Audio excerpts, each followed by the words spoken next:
He walked a crying girl home in the rain, unaware she was a millionaire, escaping an arranged marriage. The rain came down in relentless sheets, swallowing the city in a curtain of water and wind. Streetlights flickered against the storm, and puddles stretched across the sidewalks like mirrors of chaos.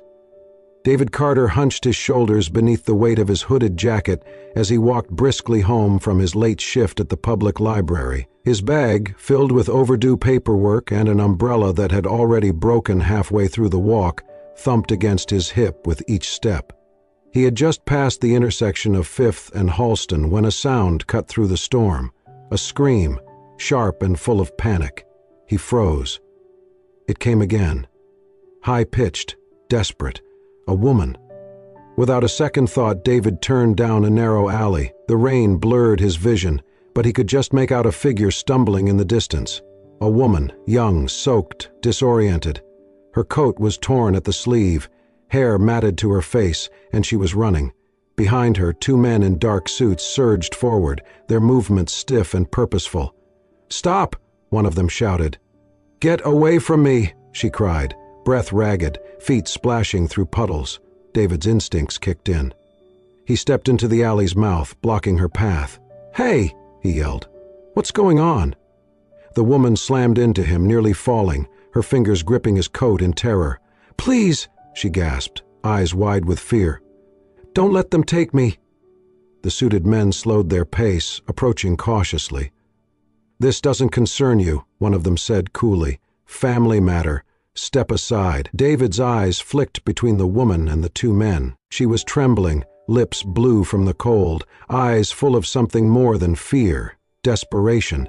He squared his shoulders. "I don't know who you think you are, but I'm not letting you drag her off into the night."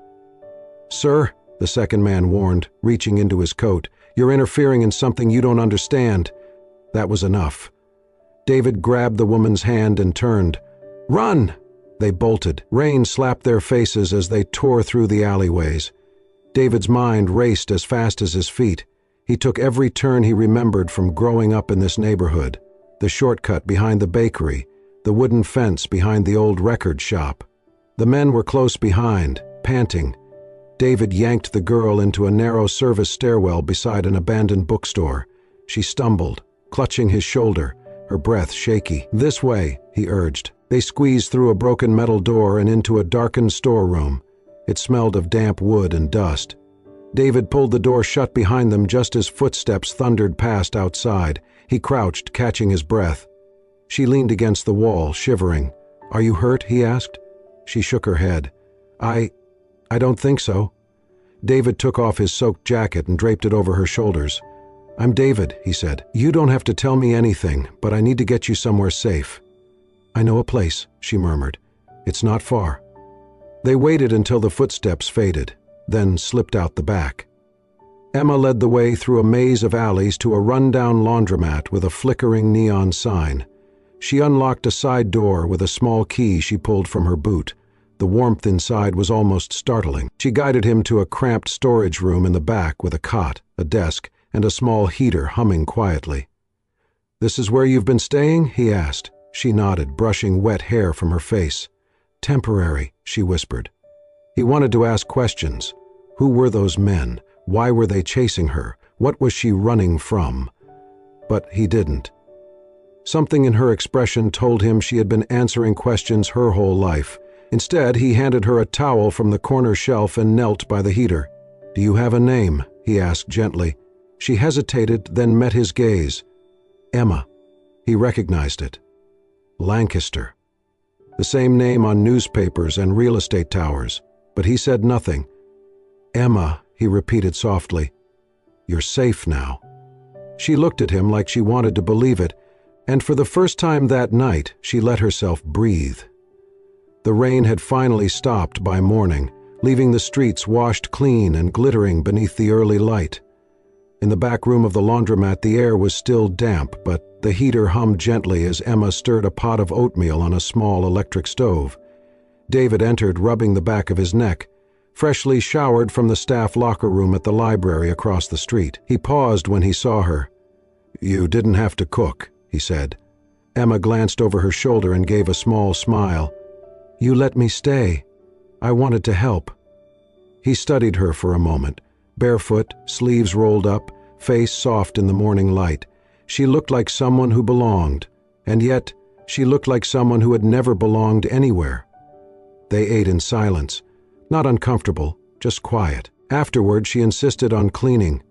David had never seen his shelves so organized, his books alphabetized, his mismatched mugs lined up like soldiers. She found a rag and started dusting places he had long since forgotten existed.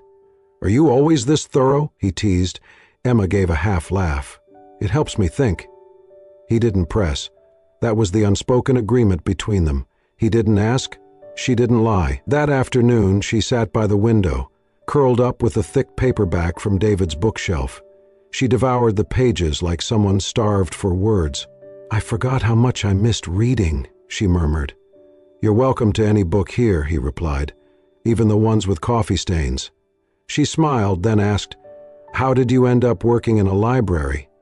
David leaned back in his chair, stretching his legs. "My mom used to bring me to the library every weekend. It was our thing, even when we couldn't afford much else." Emma looked up. He continued, "She passed away when I was 16. After that, I guess, books became the only place I could still hear her voice." Emma said nothing, just watched him with eyes that no longer looked guarded. "That's her," he added quietly, nodding toward a small photo frame on the shelf. Inside was a black and white picture of a woman in a bookstore, laughing at something just outside the frame. Emma rose, walked over, and picked up the frame gently. Her fingers lingered on the glass. "She looks kind," she whispered. "She was," David said. "Kind, stubborn, too good for the life she had." Emma stared at the photo, her breath caught. She blinked hard, and for the first time since David had met her, her composure cracked. Not from fear, not from pressure, but from something deeper. Her voice wavered. "No one has ever spoken about their mother like that in front of me." David frowned slightly, concerned. "Hey, are you okay?" But she was already turning away, eyes brimming with tears she couldn't stop. "I'm sorry," she whispered, pressing the back of her hand to her mouth. David crossed the room in 2 steps. He didn't touch her, only stood near. "You don't have to be sorry." "I don't cry," she said through trembling lips. "Not for me. Not like this." He waited, and then the tears came, not violent or dramatic, just quiet, aching sobs that shook her shoulders. David handed her a tissue without a word. She took it gratefully, sitting on the edge of the couch as if she was afraid to let herself collapse. When she finally looked up, her cheeks were damp, but her eyes were clearer. "Thank you," she said softly. "For what?" "For not asking questions I can't answer." He gave her a tired but sincere smile. "Sometimes people don't need answers. They just need space." Emma looked at him, really looked at him for the first time, and in that moment she realized something she had never thought she would feel in the middle of a storm, inside a stranger's back room, wearing someone else's sweater. The next Saturday, the sky was overcast but calm, thick clouds hanging low, promising rain but holding off. David glanced at the weather app on his phone and shrugged. Could be worse. Emma stood in the doorway, tucking a loose strand of hair behind her ear. "Where are we going?" "You'll see," he said with a small grin. "It's not fancy." "I don't need fancy," she replied, then added with a hesitant smile. "Not anymore." They walked side by side through narrow streets until they reached a busy corner tucked between rows of old brownstones. Music played from a crackling speaker nearby, and the scent of sizzling onions and fried dough filled the air. Emma's eyes widened as she took in the sight before her. A small weekend flea market, lined with tents in mismatched colors, tables covered in everything from vintage books to hand-knit scarves to chipped porcelain figurines. Children ran past with sticky fingers. A dog barked happily beside a stand selling roasted corn. There were no designer shoes or velvet ropes here. Just people, living. David bought 2 steaming cups of chai tea from a stand run by an older woman who greeted him by name. "She knows you?" Emma asked, amused. "I used to help her carry her boxes when I was a teenager," he replied, handing her a cup. "She makes the best tea in the city." Emma took a sip and blinked. "You're not wrong." They walked slowly, stopping to look at odd little treasures.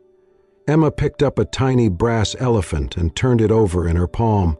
"My mother would never let me come to places like this," she said, not quite meeting his eyes. "Too dirty, too dangerous, too ordinary."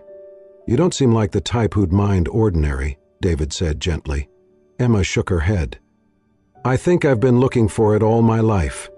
They shared fried dumplings from a food cart, standing shoulder to shoulder beneath a string of colorful lanterns. Emma licked sauce from her thumb, laughing when David handed her a napkin with mock seriousness. As they neared the end of the market, the first drop of rain hit Emma's cheek. She looked up. "We might want to find cover," David said, already scanning the storefronts nearby. They ducked beneath the awning of a closed bakery just as the rain began to fall in earnest. The world softened in the mist, the sound of laughter muffled, the market crowd scattering, vendors covering their wares. They stood in the quiet, side by side, steam rising from the remnants of their tea. Emma crossed her arms, shivering slightly. David, without a word, shrugged off his jacket and placed it gently over her shoulders. "You'll get cold," she protested softly. "I'll live," he said with a smile. She looked at him, truly looked, her eyes darker in the gray light. "You're not like anyone I've ever met."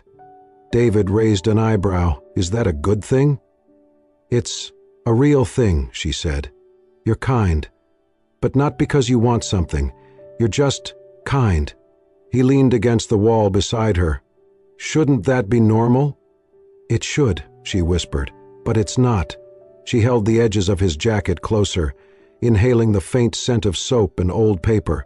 Then, after a long pause, she said something so quietly he almost missed it. "You're the first person who hasn't asked me where I came from."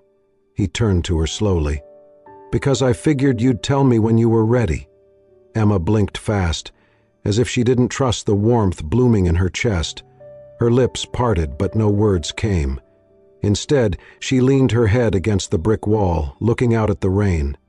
"I used to think freedom meant being anywhere but home," she said. "Now I think maybe it's just being somewhere you don't have to explain yourself." David looked at her for a long moment, then nodded. "You don't owe anyone an explanation." The rain eased into a gentle drizzle, and the light around them turned silver. She turned to him, her voice barely more than breath. "Do you really mean that?" "I wouldn't say it if I didn't." She smiled then, small, quiet, but real, the kind that doesn't just reach the lips, but warms something buried deep. And in that fleeting moment, under the soft rain and the flickering lights of a closing market, Emma felt something she had long forgotten. The first stirrings of home. The following week brought the first real sunlight in days. Emma, hood pulled low over her face, walked through the corner market with a canvas tote in hand. She moved quickly, trying not to draw attention. Grocery shopping was a small task, something ordinary, but for her it still felt like walking a tightrope. David had asked if she needed anything before leaving for the library that morning. She told him she was fine, and she had meant it, until she saw her own face on a newspaper stand outside the deli. Missing, Emma Lancaster, 25. Heiress to the Lancaster Holdings empire. Family offers. Reward for information. The photo was old, an image from a gala where she wore a silver gown and a smile that never reached her eyes. But it was unmistakably her. A woman exiting the deli glanced at the newspaper, then at Emma. Her eyes narrowed. Emma turned quickly, heart hammering, and walked away. Fast. She didn't stop until she was back at David's apartment. The key slipped in her hand, her vision blurred. She barely made it through the door before her knees buckled. She couldn't breathe. They knew. They were looking. And someone had seen her. She had brought danger to the only person who had shown her kindness without conditions. The decision came like instinct. She had to leave. By the time David returned from work, Emma had packed half of her things into a duffel. The books she had borrowed were stacked neatly on the table. A small note sat beside them, unfinished. He entered quietly, pausing when he saw her standing by the window, clutching the strap of her bag. He didn't speak at first, just watched her. Her hands trembled. "Where are you going?" he asked finally, voice calm. She froze. Her voice broke. "I have to." He stepped closer. "Why?" "I can't explain." He shook his head. "Try." She turned toward him, eyes shining with tears she had been holding back all afternoon. "Because they're looking for me. Because I don't belong here. Because you don't know who I really am." David was silent, his expression unreadable. Emma dropped her bag, took a shaky breath and whispered, "Because I'm afraid that when you find out you'll look at me differently." David's brows drew together. "Emma?" She looked away, her voice cracking. "My name is Emma Lancaster." The name hung in the air like thunder. David exhaled slowly. He had suspected, but hearing it from her lips changed everything. She waited for judgment, for anger, for him to step back, but he didn't move. "I know who the Lancasters are," he said finally. "I also know that doesn't change what you did for this place, what you've meant to me." Emma's eyes widened. "You're not angry." "I'm confused," he admitted, "but not angry." Her shoulders slumped, then tears spilled freely. "I didn't want to lie, I've never had anyone be kind to me without wanting something in return, and I didn't want that to end." David stepped forward, gently lifting her chin. "So you were afraid I'd stop seeing you the same way." She nodded, lips trembling. "And now?" "Now I'm afraid I've already ruined everything." He reached for her hand. "You haven't." Emma looked into his eyes, vulnerable, stripped of everything she once used to protect herself. "I'm scared, David. I'm scared because, for the first time, I care what someone thinks of me. I care about you." His hand squeezed hers gently. "Then don't run." And in the quiet that followed, as the last light of day bled across the windowsill, she let herself believe, just for a moment, that maybe she didn't have to. The kettle whistled softly in the background, but neither of them moved. Emma sat at the edge of the worn sofa, her fingers laced tightly together in her lap. David stood across the room, leaning against the counter, arms folded, jaw tense. "I should have told you sooner," she said, her voice barely above a whisper. David didn't answer right away.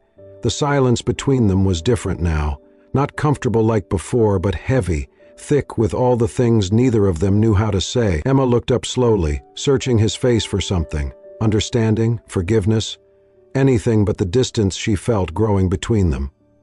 "My real name is Emma Grace Lancaster," she said. "Only daughter of Charles Lancaster, CEO of Lancaster Holdings." David blinked slowly, absorbing what he already suspected but had never fully allowed himself to believe.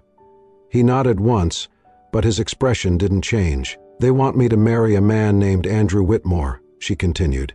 "It's a merger disguised as a wedding, contracts instead of vows. My father thinks it will secure billions." David's brows drew together, but he didn't interrupt. "I never loved him. I never even chose him," she said. "The engagement was announced without my consent, and when I objected, they made it clear I didn't have a choice." Her voice broke then, and she looked down at her hands. "So I ran." He took a step toward her, then stopped. "You don't owe me an apology," he said gently. Emma looked up, surprised. "But I need to be honest with you too," David added. "I'm not angry. I'm trying to understand." She nodded slowly. "I'm not part of your world, Emma," he said. "I shelve books. I live paycheck to paycheck. I've spent most of my life trying to feel like enough for anyone, and most days I still don't." Her throat tightened. "I'm not afraid of where you come from," David said quietly. "I'm afraid that someday you'll go back to it, and when you do, there won't be room for someone like me." Emma stood then, eyes filled with something fierce and raw. "You think I want to go back to that life?" "I don't know," he said. "But I've seen what it does to people, and I've seen what it does to love." She took a step closer. "David, I've been surrounded by people who had everything, money, power, prestige, and they were still empty. And then I met you." He didn't speak. "You gave me a couch to sleep on when I was a stranger, in the rain. You shared your books, your stories, your quiet. And you never once asked me to be anyone other than myself." Her voice broke.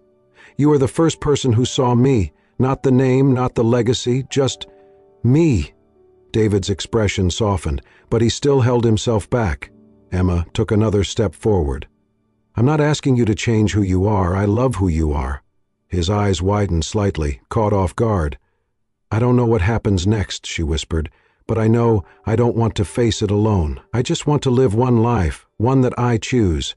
And if I still believe in love after everything, it's because of you." David swallowed hard, emotion catching in his throat. For a moment they just stood there. Two people from opposite worlds, suspended in the fragile space between fear and hope. Then he reached for her hand. "You said you don't want to go back," he said.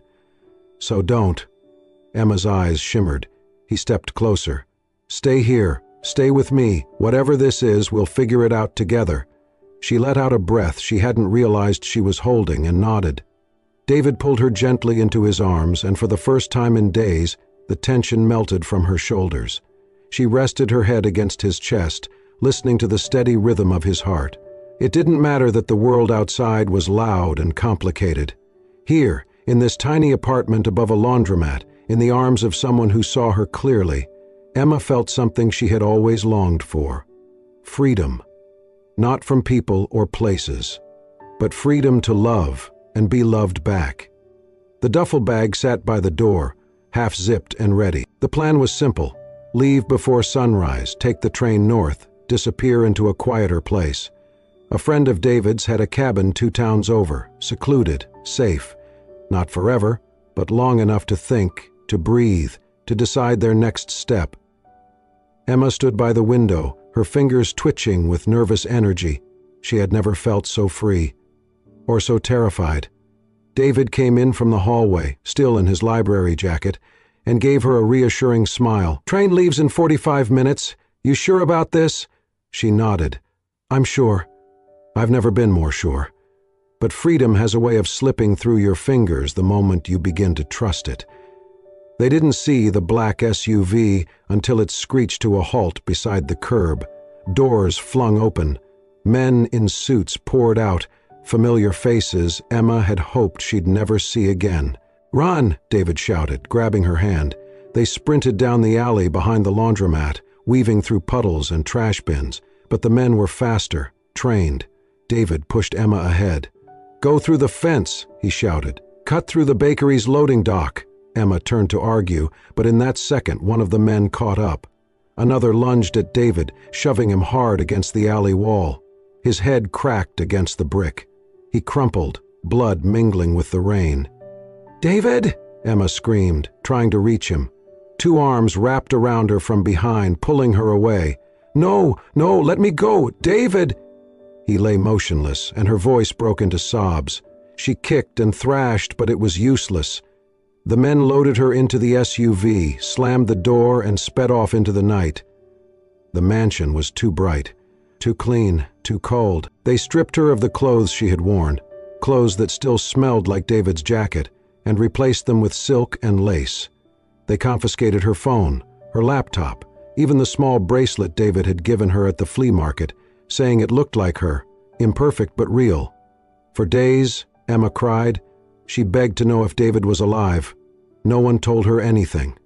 She sat by her bedroom window, staring out across the trimmed hedges and fountains, but all she could see was his blood on the alley bricks. Her mother visited once, placed a firm hand on her shoulder and said coldly, "You will marry Andrew, you'll smile, and this family will be done with scandal." Emma said nothing. What could she say? She was trapped in the very castle she had once been taught to call home. The date was set. The guest list finalized. The dress fitted. She stood like a ghost in front of the mirror, makeup covering the hollows under her eyes, her hair curled, pinned into the perfect updo. But nothing could hide the emptiness in her expression. Inside she was screaming. Outside she smiled for the cameras. And when the priest asked if she took Andrew Whitmore to be her lawfully wedded husband, her mouth opened, and a single breath caught in her chest. Her eyes darted to the crowd. David was nowhere to be seen, so she whispered the only word she could, "Yes." The ballroom shimmered with gold. Crystal chandeliers glowed overhead. Dozens of cameras flashed as Emma Lancaster stood at the altar, dressed in ivory silk and silence. Her hands trembled inside lace gloves. Her eyes, though painted perfectly, were dull. She stared straight ahead at the officiant, not the man beside her. Andrew Whitmore, polished and proud, stood tall in his tailored tuxedo, his smile stiff and rehearsed. The room buzzed with quiet anticipation. Business tycoons, politicians, and celebrities seated in velvet rows, murmuring beneath breath. The union of two empires, the marriage of wealth and power. But Emma heard none of it. Only the echo of her heartbeat and the ghost of a voice in her mind. "Run," he had said. She had not seen David since the alley. She didn't even know if he was alive. She only knew she had dreamed of his eyes every night since. The officiant cleared his throat. "We gather today to witness the joining of two souls." Emma barely breathed. He continued reading, voice echoing off marble walls. Then, just as he raised the final line, "If anyone here has reason this union should not proceed, speak now or—" The back doors slammed open. A collective gasp rippled through the room as a figure stepped inside, soaked from the rain, clothes wrinkled, a thin bandage above one brow, a split lip, and eyes locked only on her. David. Emma's breath caught. Her hands flew to her mouth. He walked with a slight limp, but his steps were steady, purposeful. And he never looked away from her, not for a second. Andrew stepped forward, fuming. "Who the hell let him in?" Guards moved. Too late. Emma was already running. She tore down the aisle, veil flying behind her, eyes filled with tears that finally fell freely. She reached David and flung her arms around him, sobbing against his chest. He caught her, held her as if she might vanish again. "You're alive," she whispered, voice shaking. "You're really here." "I told you," he said, holding her tighter. "I'd find you." Cameras snapped. Journalists shouted. The crowd erupted. Someone called for security, but neither of them moved. They turned together to face the room, hands still clasped. A reporter pushed forward, microphone raised. "Mr. Carter, what are you doing here? This is a private event." David's voice was hoarse but clear. "I'm here because the woman I love is being forced into something she never chose." More flashes. Murmurs turned into noise. "She's not running from a marriage," David said. "She's running toward freedom." Another voice barked from the front row, Charles Lancaster himself. "You have no idea what you're talking about. Step away from my daughter before this becomes a legal matter." Emma stepped forward, her voice steady. "I'm not your business deal. I'm not your investment. I'm your daughter." Her father paled. Her mother looked away. David squeezed her hand gently. Then, in front of hundreds, he turned to Emma and said the words no one expected. "She doesn't belong in my world. I know that. I shelve books. I live in a studio above a laundromat, and she comes from palaces, from power, from everything I'll never touch." He looked at the cameras, then back at her. "But none of that matters, because she's not part of my world. She is my world." The room went silent. Emma's throat closed, but she forced herself to speak. "If I have to choose between diamonds and dinner tables, between legacy and love," she turned to David, "I choose the man who held my hand in the rain when I had nothing." Her mother's hand trembled on the pew. Her father rose, booming, "If you walk out that door with him, you are no longer a Lancaster." Emma turned, heart thudding. "I don't need to be a Lancaster," she said. "I just need to be me." She grabbed David's hand. Together they turned, and without a backward glance they walked, ran down the aisle, pushing through the grand doors into the storm outside. The rain welcomed them like an old friend, and this time they didn't run to escape. They ran to live. The heavy wooden doors slammed shut behind them as Emma and David burst into the storm. Rain poured in sheets, soaking them within seconds, but neither of them slowed. Emma kicked off her heels mid-step, grabbed the hem of her gown, and ran barefoot down the marble steps. David laughed, a sound deep and full, and she laughed too, breathless and wild, her hand gripping his like a lifeline. They ran past valets, stunned security guards, confused wedding guests, through puddles and reflections of a life she had just walked away from.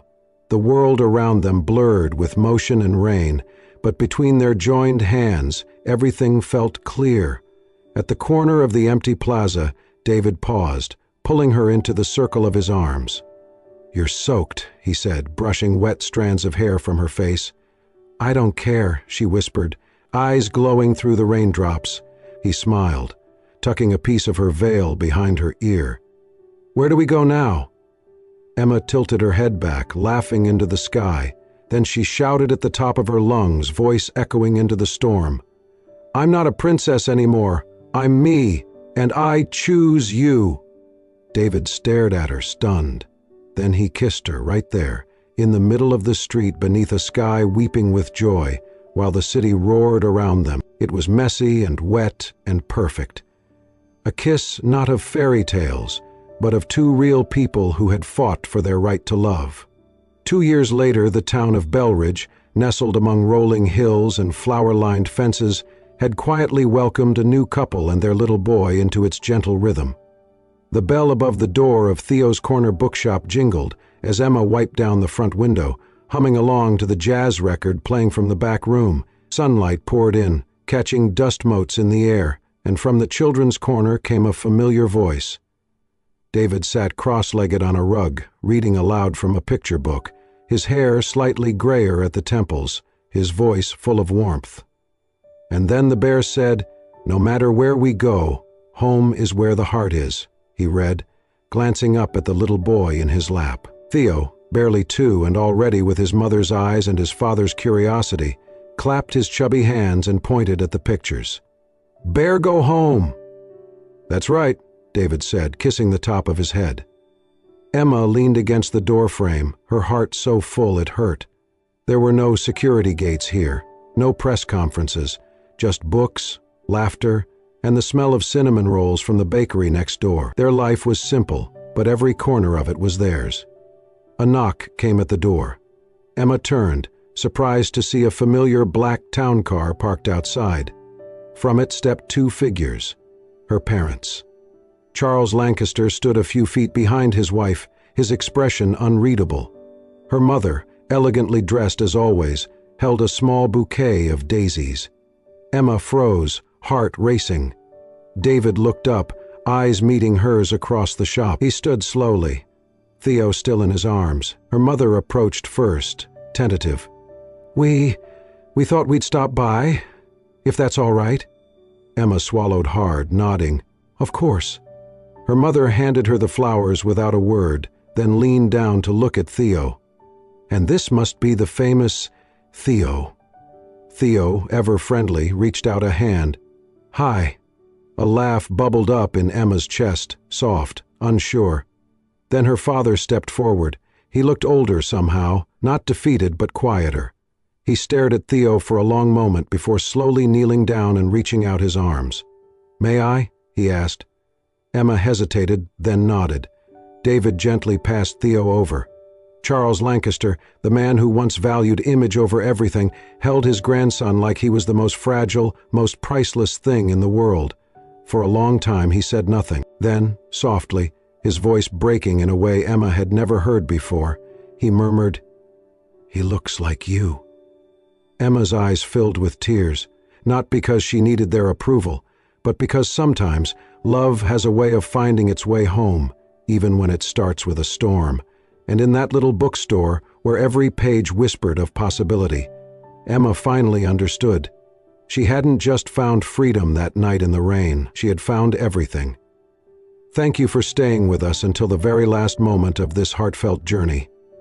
If you've ever felt out of place in a world that demands perfection, if you've ever longed for a love that asks for nothing but your true self, then the story of Emma and David is a gentle reminder. Real love is not defined by status, legacy, or wealth. It's found where your heart is seen, heard, and held. They crossed boundaries, defied expectations, and chose each other, not for what they had, but for who they were. In the rain, through the fear, and into freedom, they found not just love, but home.